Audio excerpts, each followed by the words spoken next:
வெங்கட், இப்ப அடுத்ததாக 5வது சடலமும் மீட்கப்பட்டிருப்பதாக தகவல் வெளியாகி இருக்கிறது. காட்சிகளையும் நாம் பார்த்து வருகிறோம். இப்ப முதல் சடலம் கிடைக்கப்பெற்ற பிறகு அடுத்தடுத்து மற்ற சடலங்கள் உடனடியாக கிடைக்கப்பெறக்கூடிய தகவலை பார்க்கிறோம். இப்ப எல்லாமே ஒரே இடத்திலிருந்து தான் எடுக்கப்பட்டிருக்கா? இப்ப இதனால மீட்பு பணிகள் துரிதமா நடைபெற்று வருதா?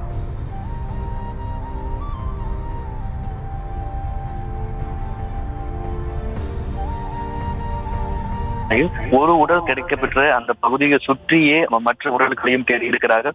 குறிப்பாக முதல் 2 குழந்தைகள் உடல்கள் மீட்கப்பட்ட பிறகாக அதை சுற்றி ஹிட்டாச்சி இயந்திரத்தின் மூலியமாக தேடி இருக்கிறார்கள். அதன் பிறகாக 3வது குழந்தை அந்த உடல் கிடைத்த பிறகாக ஹிட்டாச்சி இயந்திரத்தை தற்காலிகமாக நிப்பாட்டிவிட்டு அந்த 3வதாக கிடைத்த உடல் சுற்றி இருக்க பகுதிகளில் கையில மம்முட்டியாலும் உள்ளிட்ட அந்த உபகரணங்கள் மூலமாக அவர்கள் தேடி இருக்கிறார்கள்.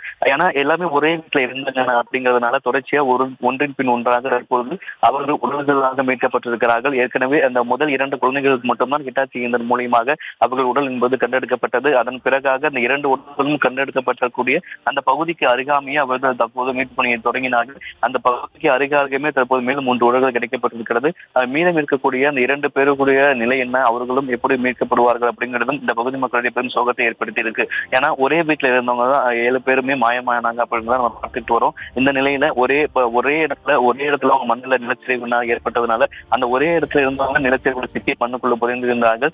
அடுத்தடுத்து தற்பொழுது குழந்தைகள் உடல்கள் என்பது மீட்கப்பட்டிருக்கக்கூடிய நிலையில் மீதம் இருக்கக்கூடிய நபர்களை மீட்கும் பணிகளும் தற்போது வேகமாக நடைபெற்று வருது. ஏன்னா மழை பெய்ய தொடங்கும் பட்சத்துல இந்த பணிகள்ல நிச்சயமாக தொய்வு ஏற்படுவதற்கான வாய்ப்பு இருக்கு. ஏன்னா மழை ஏற்படும் பொழுது இந்த மலை அடிவாரத்துல தான் இருக்கிறதுனால மலையில் இருந்து தண்ணீர் வருவதற்கான வாய்ப்புகள் இருக்கும். இந்த மீட்பு பணிகள் நடைபெற இடத்துலயுமே மழை நீர் அதிகமாக தேங்குவதற்கான வாய்ப்புகள் இருக்கு.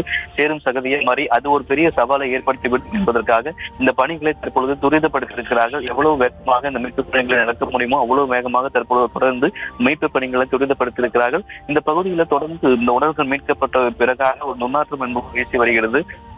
அதனால் இங்கிருந்து உணரப்படுகிறது. தொடர்ச்சியாக மீதம் இருக்கக்கூடிய நபர்களின் உடல்களையும் மீட்பு பணிகளை தொடர்ந்து நடைபெற்று வருகிறது. தற்போது வரைக்கும் மீட்கப்பட்டிருக்கக்கூடிய உடல்களை ஆம்புலன்ஸ் மூலியமாக எடுத்து சென்றப்பட்டிருக்கிறார்கள். மழை பெய்வதற்கு முன்பாக மீதம் இருக்கக்கூடிய உடல்களையும் தொடர்ந்து தேடும் பணிகளில் தற்போது ஈடுபட்டு வருகிறார்கள்.